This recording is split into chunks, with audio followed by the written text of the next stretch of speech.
Assalamualaikum warahmatullahi wabarakatuh. Kembali lagi di kelas informatika kelas 8. Pada video kali ini kita akan membahas mengenai transmisi jaringan. Namun sebelum itu kita review sebentar materi sebelumnya. Ada jaringan komputer melalui cakupan jaraknya, ada WAN. Setelah itu ada MAN. Lebih kecil lagi ada LAN atau Local Area Network. Sekarang berdasarkan topologinya, ada jaringan tree, jaringan star, lalu ada jaringan mesh yang semuanya saling terhubung, ada jaringan ring yang satu arah, dan yang paling simpel ada jaringan bus. Oke, sekarang kita bahas media transmisi. Media transmisi adalah media yang menghubungkan antara pengirim dan penerima informasi atau data. Transmisi dapat melalui kabel ataupun tanpa kabel atau nirkabel wireless. Keunggulannya cocok untuk area yang kecil, lokal, jaringan antar ruang atau gedung yang lokasinya dekat, serta kecepatan transfer yang tinggi. Kelemahannya keterbatasan jangkauan dan tidak efisien karena memakai banyak tempat. Contohnya yang pertama ada twister pair atau yang kita kenal dengan kabel telepon ya. Keunggulannya dia lebih murah dan instalasinya yang mudah. Namun kecepatannya hanya 1 GB per second serta mudah terganggu noise atau suaranya kurang jelas. Selanjutnya ada koaksial.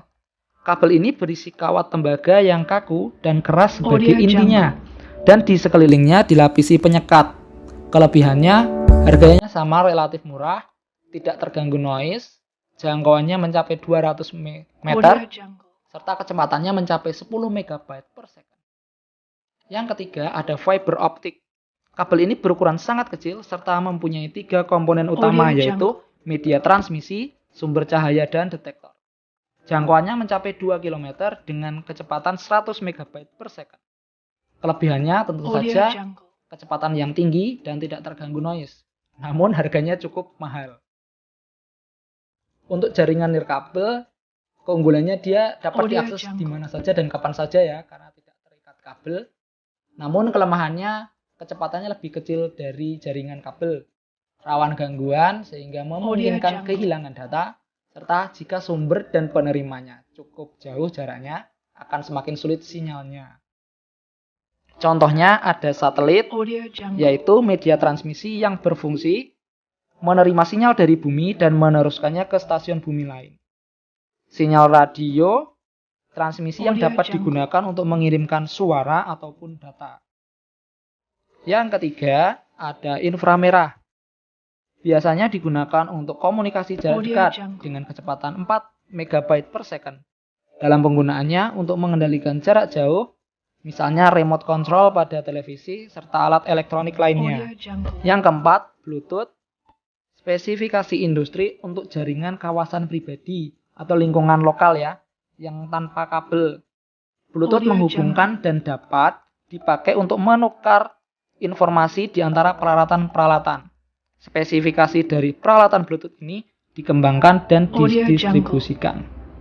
Yang terakhir, yang paling kita kenal ya, sering kita dengar ada Wi-Fi, merupakan kependekan dari Wireless Fidelity, yang memiliki pengertian yaitu sekumpulan standar yang digunakan untuk jaringan lokal nirkabel, mirip seperti Bluetooth. Oke, ada pertanyaan sampai sini? Silahkan tinggalkan pada kolom komentar atau langsung WhatsApp saja. Sekian, wassalamualaikum warahmatullahi wabarakatuh. Audio Jungle.